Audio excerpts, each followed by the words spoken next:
ရှင်ဒီနေ့ကတော့ချစ်သမီးလေးအတွက်ထိုးထားတဲ့ crochet mini wallet လေးကိုချစ်စရာကောင်းတဲ့ crochet mini wallet ထိုးနည်းလေးကိုထိုးပြသွားမှာဖြစ်ပါတယ်သူကဆိုရင်အရန်လွယ်ကူရွှေရှင်တဲ့အတွက်အခုမှ beginner စာမမေတို့တွေလိုက်ထိုးဝဒနာတူပါတယ်မမေတို့တွေလိုက်ထိုးရလွယ်ကူအောင်လို့အရွှေရှင်ဆုံးနည်းလေးနဲ့ထုတ်ပြထားတာဖြစ်ပါတယ်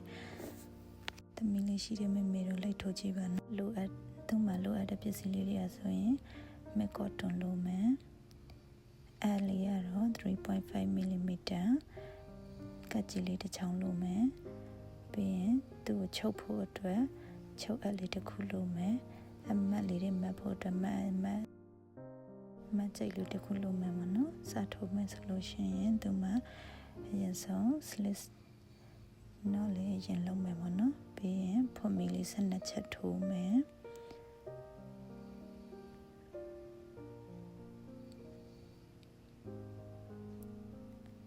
single crochet 12ချက်ထိုးမယ်ထိုးပြီးသွားလို့ရှိရင်ဒီတစ်ခုကြော်ပြီးနောက်တစ်ပေါက်မှာ single crochet 17ချက်ပြန်သွားမယ်မနော်အဲ့ဒီမှာဆိုရင်ပထမဦးဆုံးတစ်ချက်မှာအမတ်လေးမှတ်ထားလိုက်မယ်ဘာလို့လဲဆိုတော့အဲ့ဒီနေရာတွေမှာပြန်ပြီးတော့ဆက်သွားရအောင်လို့ပေါ့နော် single crochet ဆက်ထိုးမယ်တိုင်တိုလေးတွေပေါ့နော်တိုင်တိုလေးတွေ17ချက်ပြန်ထိုးရမယ်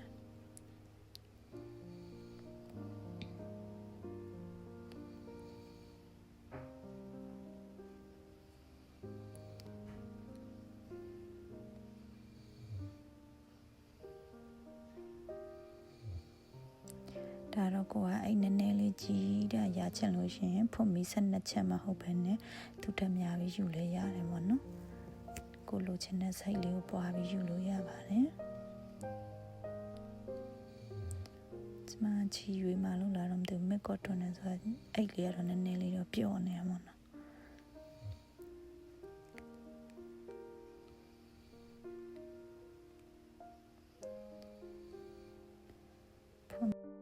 ချက်ထိုးပြီးသွားလို့ရှိရင်အဲ့ဒီမှာနောက်ဆုံးကျန်တဲ့ခုနလောက်ခဲ့တဲ့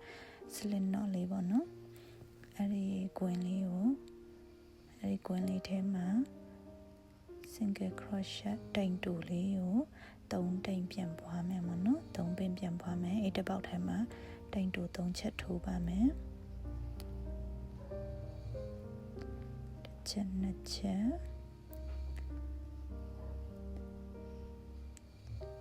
3ချက်မနော်တိုင်တူ3ချက်ထိုးမယ်ထိုးပြီးလို့ရှိရင်ဒီဘက်မှာတိုင်တူ3ချက်ထိုးပြီးရင်ဟိုဘက်မှာတစ်ခါဟိုဘက်တစ်ချမ်းကျန်နဲ့ဖွင့်မီတစ်ချမ်းကျန်ခဲ့တဲ့ဟာလေးပေါ့နော်အဲ့ဒီလေးတွေမှာအဲ့ဒီနေရာလေးတွေမှာတစ်ခါဖွင့်မီ17ချက်ပြန်ဆက်ထိုးမယ်ချီစာလေးပို့နေတဲ့ချီစာလေးရောတရင်နေပေါ့နော်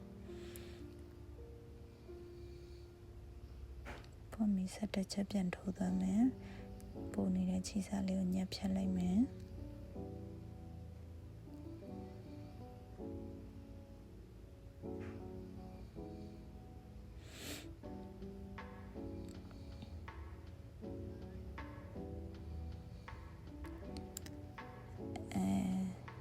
17ချက်ဆိုတဲ့နေရာမှာဒီ10ချက်အရင်ထိုးပြီးတော့နောက်ဆုံးကျန်တဲ့17ချက်မြောက်အပေါက်လေးမှကျတော့တိုင်ပွားမယ်နော်အဲဒီမှာ2ချက်ထိုးမယ်တိုင်တူ10ချက်ထိုးလာပြီးနောက်ဆုံး17ပေါက်မြောက်နေရာမှာတိုင်တူ2တိုင်ပြန်ပွားမယ်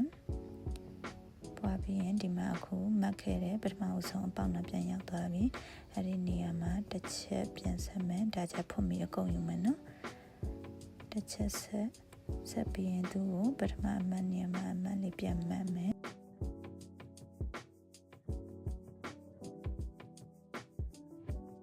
မှတ်ပြီးသွားလို့ရှိရင်အဲ့ဒီအပေါက်မှာပဲနောက်တစ်ချက်ပြန်ထိုးမယ်အဲ့ဒါဆိုရင်အရင်မှတ်ထားတဲ့နေရာမှာ2ပင်ပြန်ဖြစ်သွားမှာပေါ့နော်ပြန်ဖွင့်မီလေးတစ်ခါတိုင်ဖွင့်မီတဲ့မမပြောနေတိုင်တူပေါ့နော်တိုင်တူလေးဆက်တိတ်ပြန်ထိုးရမယ်ဟိုဘက်တောင်းလာရောက်တဲ့အထိနော်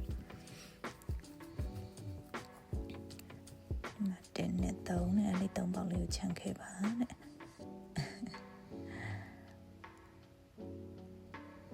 ဲ့ညလာတော့မသိဘူးနော်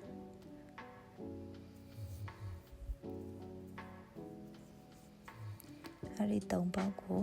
နှစ်ပင်စီတစ်ခါပြန်ပွားမယ်နော်တောင်းလာလေးရောက်တဲ့3ပေါက်ပေါ့နော်ဒီမှာတစ်ပင်နှစ်ပင်ပွားပြီးပြီနောက်တစ်ပေါက်မှာလည်းတစ်ပင်နှစ်ပင်အဲ့လိုပွားမယ်နောက်တစ်ပေါက်မှာလည်းတစ်ပင်နှစ်ပင်โอเคဖို့မီဒီ single crochet တိုင်တူနှစ်ပင်ပွားပြီးရင်တခါမတ်ဒီဟိုဘက်တောင်းမှာကျတော့မတ်ထားတဲ့အမှတ်နာမရောက်ခင်အထိမရောက်ခင်နှစ်ပေါက်လောက်ထိကိုနှစ်ပေါက်လောက်ချန်ပြီးတော့ single crochet ဆက်ထိုးရမယ်အဲဒီမှာဆိုရင်တစ်ပေါက်နှစ်ပေါက်မှတ်ထားတဲ့ဟာနဲ့ဆိုရင်3ပင်ကျန်ပါနော်အဲဒီမှာဆိုရင်နှစ်ပင်စီပွားမယ်မှတ်ထားတဲ့နေရာဘေးမှာလည်းနှစ်ပင်ပွားမယ်โอเคအဲဒီမှာဆိုရင်တောင်းမှာ4ပင်ပွားပြီပေါ့နော်ပြန်မှတ်ထားတဲ့နေရာမှာကျတော့တစ်ချမ်းပဲယူတော့မယ်သူဟာဖို့မီတစ်ချမ်းပဲယူပြီးတော့โอเคအဲ့ဒီနေရာမှာတစ်ခေါက်ပြန်မှတ်မယ်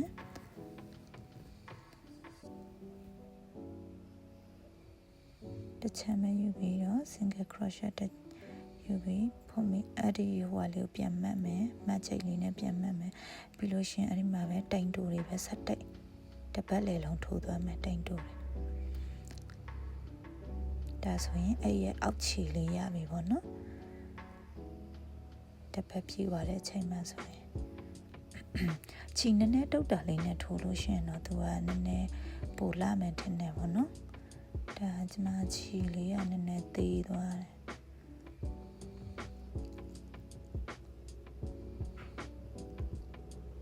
ကျမလည်းဝါသနာအရာထိုးတာအရန်ကျွမ်းတဲ့ဟာမဟုတ်တော့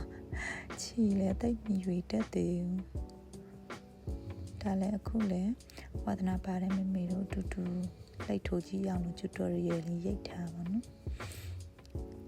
ဒီမှာဆိုရင်တစ်ပတ်ပြည့်သွားရင်တစ်ပတ်ပြည့်တဲ့နေရာမှာ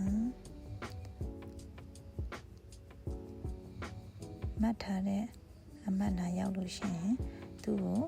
ဒီတစ်ချမ်းမယူဘဲနဲ့အပြည့်ပြန်ယူမယ်ပေါ့နော်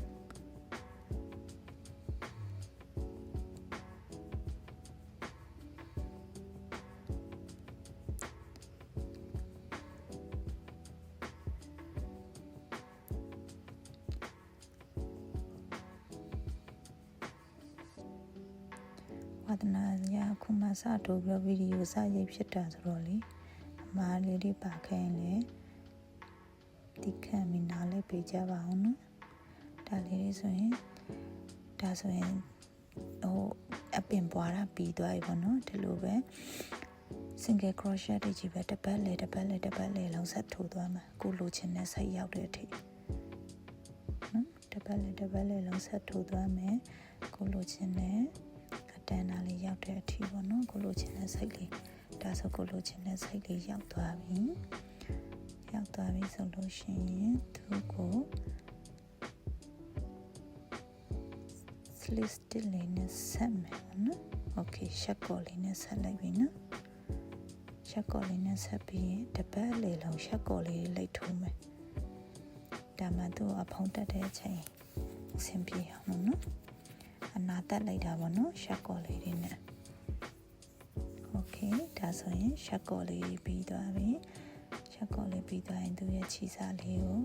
အစုံတက်ပြီးတော့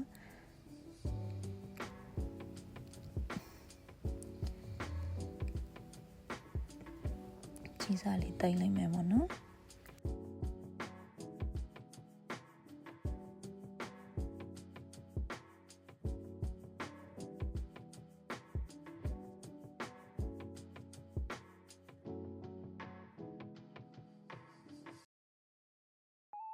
โอเค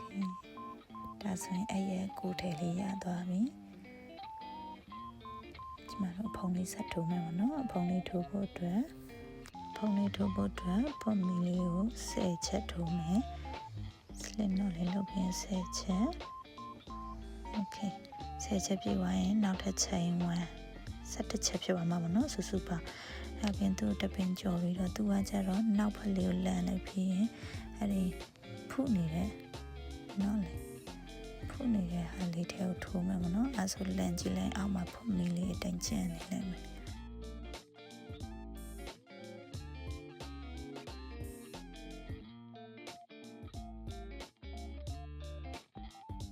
နောက်မှာဖုနေတဲ့ဟာလေးအတိုင်း10ချက်ထိုးသွားမယ်သူကကြတော့ကိုယ်ထဲက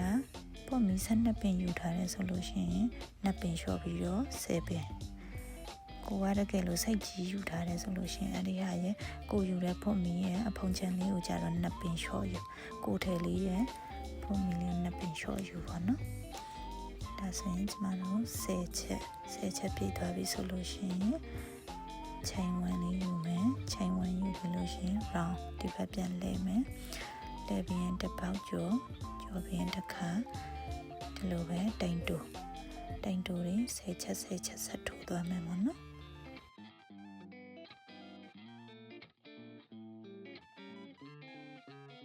တိုင်တူလေးတွေကြီးပဲ10ချက်ဆက်ထိုးသွားမယ်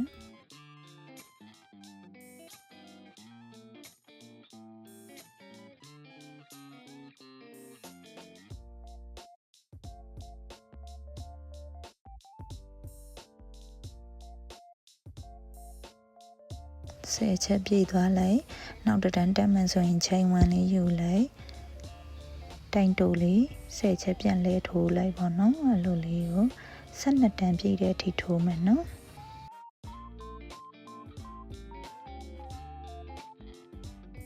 โอเคဒါဆိုရင်10ချက်ပြည့်သွားပြီ chain 1ပြီးရင်ဒီဘက်ပြန်လဲမယ်โอเค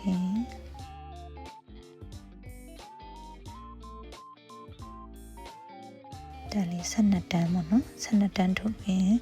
သူ့ရဲ့ဒီမှာဆိုရင်ဘေးကိုတိုင်တူလေးပြန်လိုက်ထိုးမယ်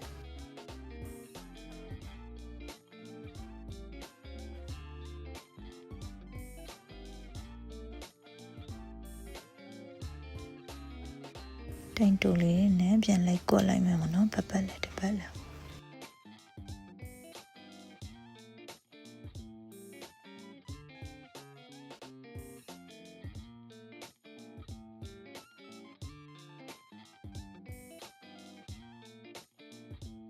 ဒီမှာတောင်းတာလေးရောက်ပြီဆိုလို့ရှိရင်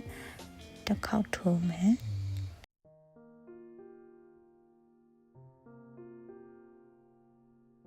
တောင်းတာလေးရောက်ရင်ကျတော့သူကတိုင်လေးပွားပေးပေါ့နော်ဒီမှာရှုပ်ချိန်တစ်ခုထပ်ထိုးမယ်ပြီးရင်အဲ့ဒီတစ်ပေါက်မှာပဲနှစ်ခေါက်ထပ်ထိုးမယ်โอเคတောင်းတာလေးရောက်လို့ရှိရင်အဲ့လိုလေးနှစ်ပင်ပွားပြီနော်ဟိုဘက်တောင်းနဲ့ဒီဘက်တောင်းလေးရောsingle crochet တိုင်တူလေးတွေထိုးမယ်တောင်းတာလေးရောက်ပြီဆိုရင်ဒီချက်လေးကြည့်ပဲနော်ဒီမှာတစ်ချက်တိုင်တူတစ်ချက်ပြီးရင်ချိန်တစ်ခါအဲ့ဒီအပေါက်မှာပဲနောက်ထပ်တိုင်တူတစ်ချက်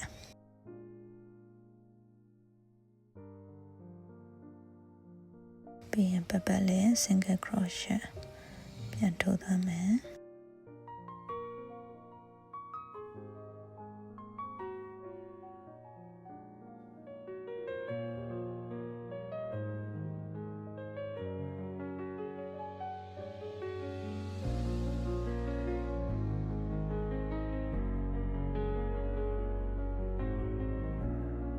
ပတ်လည်းပြေးသွားပြီဆိုလို့ရှိရင်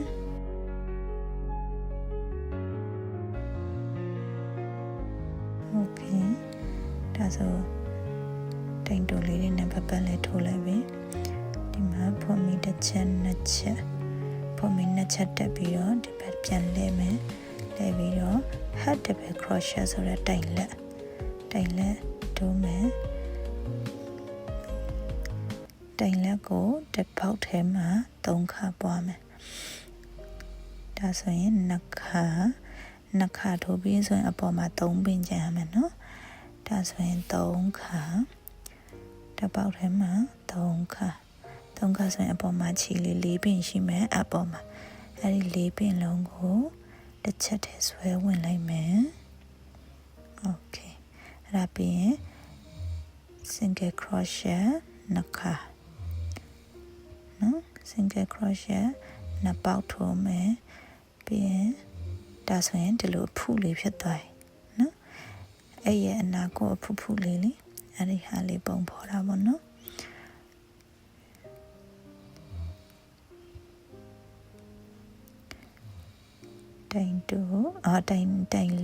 တိုင်လက်ကိုနှစ်ခါ3ခါတစ်ပေါက်ထဲမှာပဲ3ခါထိုးတာနော်ထိုးပြီးမှအကုန်သိမ်းမယ်သိမ်းပြီးရင်နောက်ထပ်2ပေါက်မှာကတိုင်တူနှစ်ခါထိုးမယ်တိုင်တူကကြတော့တစ်ပေါက်မှာတစ်ပင်မယ်နော်โอเคဖူလေးနှစ်ဖူရသွားပြီအဲ့ဒါလေးကိုပတ်လေးထိုးသွားမယ်အဲ့ဒီတိုင်ပြီးသွားရင်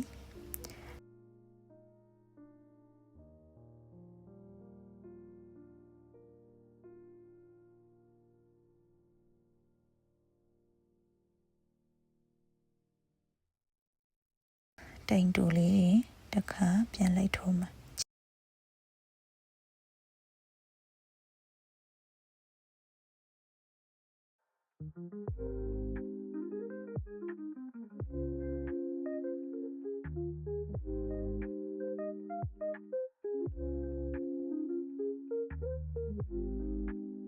ပတ်လေတိုင်တူလေးတွေပြန်ထိုးမယ်တောင်းနာလေးရောက်လို့ရှိရင်တစ်ခါခုနအနာတက်လို့ပဲတောင်းနာလေးရောက်လို့ရှိရင်အပင်လေးတွေပြန်ပွားပေးရမယ်နော်မဟုတ်ရင်အိတ်ကြီးကလက်လန်းအဲ့လိုဖြစ်နေမှ၄တောင်းပုံလေးမကြောက်ဘူးနော်အဲ့ဒီအတွက်ကြောင့်မလို့သူထောင်းနာလေးရောက်တဲ့ချိန်ကျရင်ပြန်ပွားမယ်မနော်တိုင်လေးနှစ်ပင်ပြန်ပွားမယ်โอเคဒါဆိုထောင်းနာလေးရောက်ပြီပေါ့နော်ထောင်းနာလေးရောက်တဲ့ချိန်ကျရင်သူတိုင်တူတစ်ချက်ယူမယ်chain 1အပြင်အဲ့ဒီအပေါက်မှာပဲနောက်ထပ်တိုင်တူ single crochet ပေါ့နော်အဲ့ဒီပေါက်မှာပဲ single crochet ဒါဆိုနှစ်ခါထိုးပြီးသွားရင်ပြီးရင်ပုံမှန်အတိုင်းပဲ single crochet တစ်ပေါက်ကိုတစ်ပင်စီထိုးမယ်ထောင်းနာလေးရောက်လာပြီဆိုရင် okay single crochet ထောင်းနာရောက်ပြီဆိုရင် single crochet နှစ်ပင်ထိုးမယ်မနော် single crochet chain 1နောက်ထပ် single crochet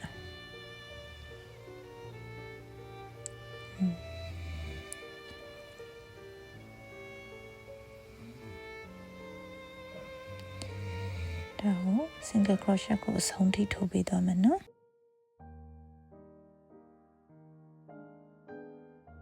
ဒါဆိုအဖုံးချမ်းလေးရသွားပြီအဲဒီမှာဆိုရင်သူ့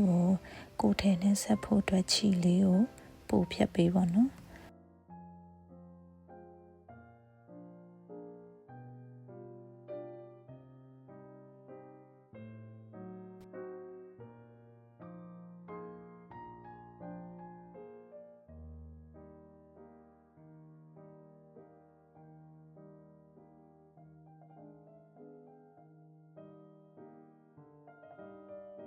ဒါဆိုရင်ချုပ်အပ်လေးနဲ့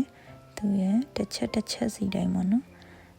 အပေါ်မီတောင်းဆုံးဆိုရင်ဒီဘက်လည်းတောင်းဆုံးပြန်ယူ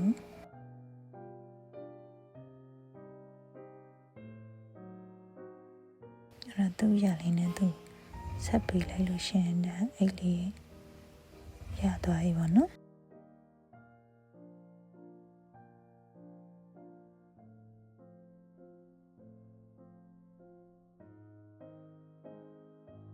ဒီမှာကျွန်မအစာပိုင်းတော့ပြဖို့မေးခဲ့တဲ့ဒီတန်လိုက် နိုင်စီလေးပေါ့နော်အဲ့ဒါလေးတက်မယ်ပြန်သူ့ပေါ်မှာဒီ ready made လုပ်ထားတဲ့ handmade ဆိုတဲ့ဒီဇိုင်းလေးတွေတက်လဲရတယ်ကျမအဲ့ဒီဒီဇိုင်းစိတ်မှာသဝဲတာကုန်သွားလို့ပေါ့ကုန်သွားလို့မရခဲ့လို့ဆိုပြီးတော့ကျဲပုံလေးထိုးပြမယ်ပေါ့နော် star ပုံလေးကျဲပုံလေးအတွက်ဒီမှာ magic ring လုပ်မယ် magic ring လုပ်ပြီးလို့ရှိရင်ဖွင့်ပြီးတစ်ချက်နှစ်ချက် magic ring မှာဆိုရင် single crochet 3ချက်4ချက်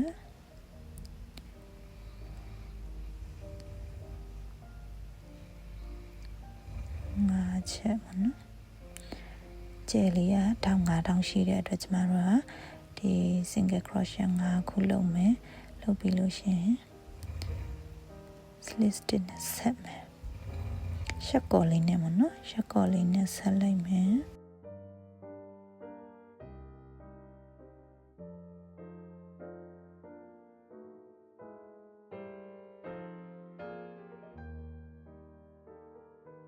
ရှက်ကော်လေးနဲ့ဆက်ပြီးရင်တော့ပုံမီ3ချက်တက်မယ်တက်ပြီးရင်ဒုတိယတစ်ပေါက်မှာနော်ဒုတိယတစ်ပေါက်မှာ single crochet တစ်ခါထိုးမယ်ပြီးရင်တတိယအပေါက်မှာ half double crochet နော်တတိယအပေါက်မှာ half double crochet လေးထိုးမယ်ပြီးရင်နောက်တစ်ပေါက်မှာရှက်ကော်လေးနဲ့သက်ဆက်မယ်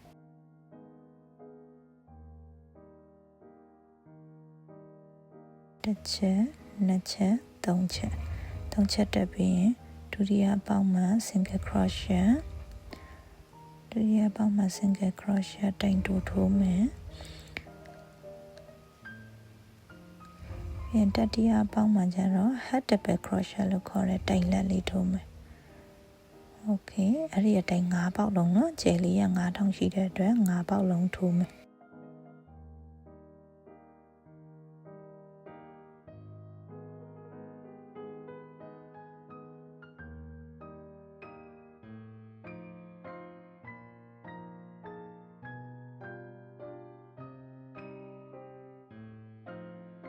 ဗီဒီယိုလေးကလည်း vlog လေးကလည်းခုမှစရိုက်ဖူးတာဆိုတော့လေလိုအပ်ချက်လေးတွေရှိခိုင်းလဲနားလဲပေးကြပါနော်နောက်ခါကျရင်ဒီထက်ကောင်းအောင်လို့ရိုက်ပြသွားပါမယ်အားပေးကြပါအောင်နော်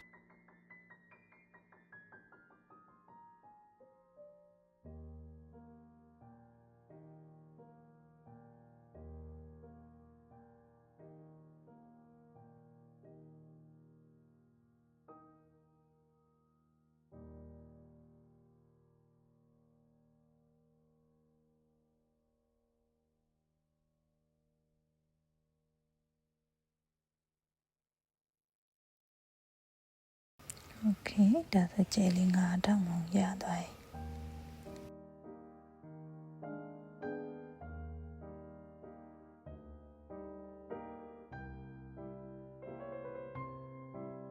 ြီချီလေးကတော့ဖြတ်နိုင်လေးနည်းနည်းလေးရှိရှိလေးပို့ဖြတ်ပေးသေးလားကျမကစီနေတာတော့ဖြတ်လိုက်ရင်တူတူလေးဖြစ်သွား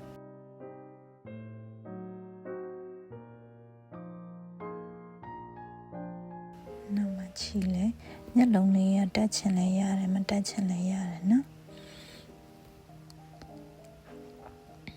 အဲ့ဒါလေးကိုနဲ့ကလည်းရတယ်အဲ့လေးနဲ့ချုပ်လိုက်လဲရတယ်ပေါ့နော်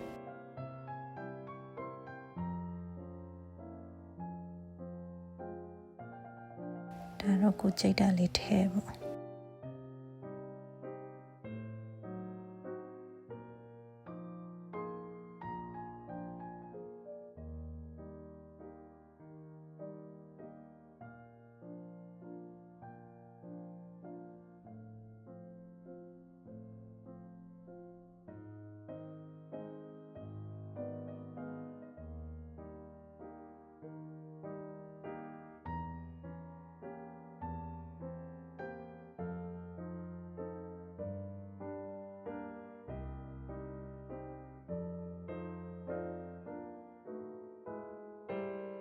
ဒါဆိုအဲ့လေးပြီးသွားပါပြီအားလုံးကျေးဇူးတင်ပါတယ်လိုက်ထိုးကြည့်ကြပါနော်အရင်လွယ်ကူရရှင်တဲ့အဲ့ကလေး